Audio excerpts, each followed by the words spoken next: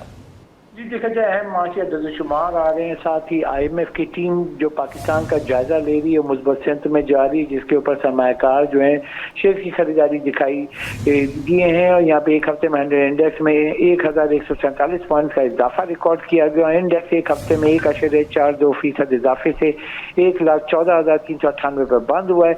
और रिपोर्ट के मुताबिक 100 इंडेक्स की हफ्तावार बुलंद तरीन सतह 1,14,721 और कम तरीन सतह 1,11,717 रही है। स्टॉक माहिरीन का कहना है कि IMF की टीम के साथ जायजा दुरुस्त में जाने और साथ ही अहम माशी अदद-ओ-शुमार की सपोर्ट की वजह से शेयर की खरीदारी देखी जा रही है। साथ ही एक हफ्ते में 91 अरब रुपए मालियत के 1,45 करोड़ शेयर के सौदे किए गए और शेयर की कीमत बढ़ने पर मार्केट कैपिटलाइजेशन 144 अरब रुपए इजाफे के बाद 14,125 अरब रुपए से तजावज कर गई है।